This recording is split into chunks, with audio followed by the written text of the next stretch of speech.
Tired of dealing with annoying flies, fruit flies, and gnats in your home? The Zevo Flying Insect Trap is your ultimate solution. Don't wait. Check out the link in the video description now to get your Zevo Flying Insect Trap on Amazon and enjoy a bug-free home today. Disgraced ex-Congressman George Santos pleaded guilty to 2 campaign fraud charges after months of denying wrongdoing, cementing his legacy as the Long Island liar. Santos admitted to committing wire fraud and aggravated identity theft in New York court Thursday and could face 6 to 8 years in prison. According to the plea agreement, the former congressman will also have to pay at least $373,749.97 in restitution. Santos was expelled from his House seat on Long Island after it was discovered that scores of the claims he made to voters in 2022 about his life and bona fides were completely fabricated, like working on Wall Street and going to New York University. He also has been accused of funneling political donations into his lavish spending on Botox, designer clothes, casino holidays, and OnlyFans fees.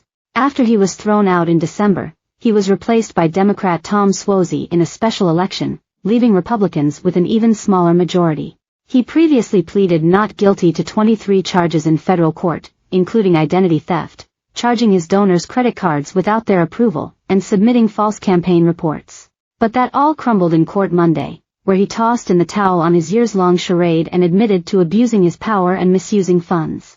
He also allegedly collected $24,000 in unemployment benefits while he did have a job, lying about his income on disclosure forms, and inventing donations to make his campaign look better.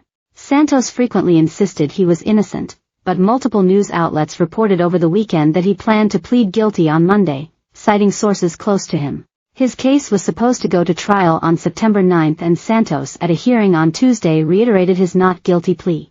Prosecutors lined up more than 30 witnesses and gave 1.3 million pages of evidence to the court, compared to Santos' 5 pages. The Ethics Committee found that Santos stole campaign donations to fund a lavish lifestyle, and improperly charged donors credit cards at luxury stores. The stunning dossier also stated the congressman reported fake loans to his political committees so that donors and party committees would want to make further contributions to him. It found Santos deceived people into donating to Redstone Strategies, which in 2022 was listed as a committee dedicated to supporting his candidacy. He then transferred those funds to his personal account, using the money on Sephora, OnlyFans, and a $4,000 purchase at Hermes. The report also found he spent campaign funds on Botox treatments and lavish Atlantic City trips with his husband. Santos in April dropped a bid to reclaim his seat, claiming he did not want to split the vote between himself and Nick LaLotta to guarantee a Democratic victory. Although Nick and I don't have the same voting record and I remain critical of his abysmal record, I don't want to split the ticket and be responsible for handing the House to Dems, the lying Long Island former congressman claimed on X.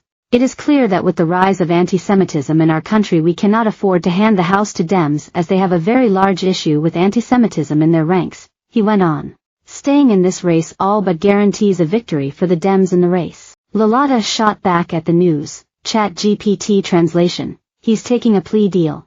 Santos' comeback bid for Congress raised no money at all last month after he announced his bid. Filings with the Federal Election Committee showed no contributions and no expenditures for his campaign committee. Santos announced a run against LaLotta after making a dramatic appearance at President Biden's State of the Union address. He did not qualify for the Republican primary in June, but could have still run as an independent. Santos tried various schemes to pay his legal fees, including charging $500 on Cameo, which worked for a while until the price dropped dramatically. He also dabbled in cryptocurrency, claimed he was making a documentary, and joined OnlyFans as a performer.